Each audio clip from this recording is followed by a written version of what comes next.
Hello students, today we will do our fifth poem, The Schoolboy, that is written by William Black. Firstly, I will tell you the short summary of this poem. The Schoolboy is a poem about a young boy who is at school during the summer. He can't focus in his class because he wants to play outside and enjoy the weather. He feels like a songbird trapped in a cage. Towards the poem's end, the boy wonders how children can grow and thrive. Thrive with a prosper, dwell, if they are not allowed to enjoy the summer. The speaker describes his love of summer mornings, waking up to hear the bird singing and the distant horn of the huntsman. However, to have to go to school on a summer morning turns what should be a joy into something miserable. Under the cruel eye क्या होता है? Strict teacher of their worn out teacher, जिससे वो परेशान हैं, tension में हैं. Children spend the day sad and bored. The speakers sit lifelessly at his desk, unable to take pleasure in his book or in what he is supposed to be learning. Means he was not taking interest in his study in his classroom in the summer morning. He wanted to enjoy the natural environment at that time. So after that we will do our poem, The Schoolboy.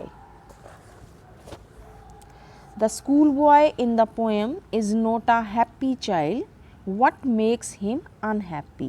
In this poem, the schoolboy was not a happy child. He was unhappy. He was sad. Why does he compare himself to a bird that lives in a cage or a plant that withers when it should blossom?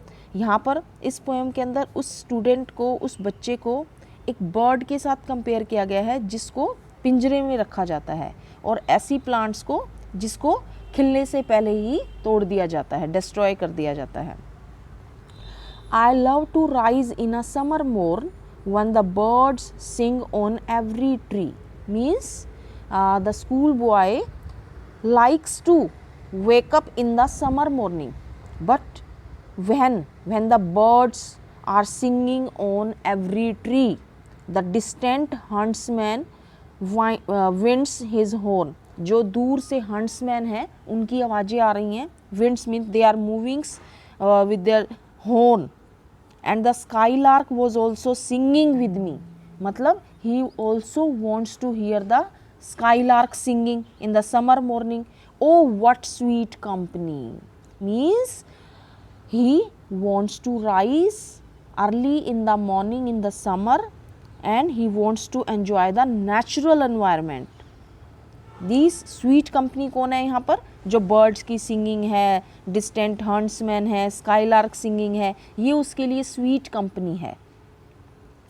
But to go to school in a summer morn, oh, it drives all joy away. But instead of enjoying natural environment, he has to go to school in the summer morning, so it takes away all his joy.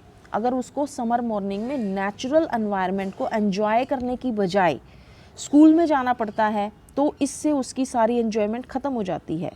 Under a cruel आई आउटवॉन, यहाँ पर cruel आई आउटवॉन का मतलब है कि cruel आई मतलब strict teacher. Strict teacher जैसे ही उसको दिखती है या जैसे ही वो उसकी तरफ देखता है तो उसकी जो सारी एंजॉयमेंट है ख़त्म हो जाती है.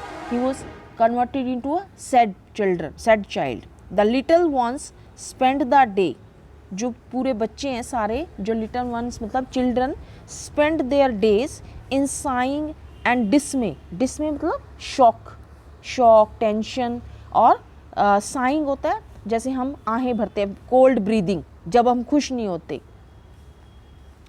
ओह then at time I drooping sit and spent many an anxious are.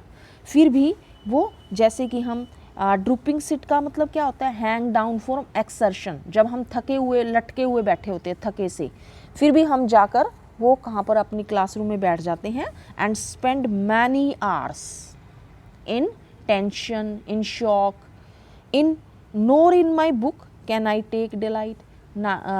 No, the child was not taking interest in his book, in his classroom, nor sit in his learning's bower. learning's bower मतलब जहाँ बैठ के उसको सीखना चाहिए अपनी class के अंदर, learning bower. Neither he wants to read in his book, nor he wants to sit in his classroom.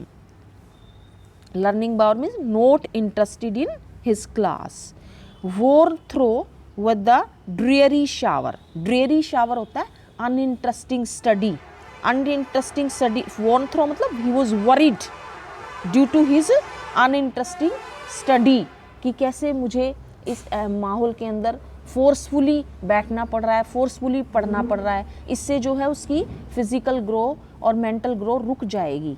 जब तक उसको वो अपने मन के अकॉर्डिंग काम नहीं करेगा, जो उसको अच्छा लगता है वो नहीं करेगा, तो दबा दबा सा रहेगा, तो उसकी जो है आप सोचेंगे कि इम्प्रूवमेंट नहीं हो पाएगी physically and mentally. How can the bird that is born for joy sit in a cage and sing. यहाँ पर उस स्कूल बॉय को चाइल्ड के साथ कंपेयर किया गया है कि वो बर्ड जो सिंगिंग करने के लिए खुले उसमें रहने के लिए आया है, तो वो कैसे खुश रह सकता है अगर हम उसको पिंजरे में बंद कर दें और कह दें कि अब तुम सिंगिंग करो। वो नहीं कर सकता सिंगिंग। क्यों? क्योंकि उसको तो आसमान में घूमना, फॉरेस्ट के अंदर घूमना, पेड़ों पे बैठना, सिंगिंग करना बहुत अच्छा लगता है। हाउ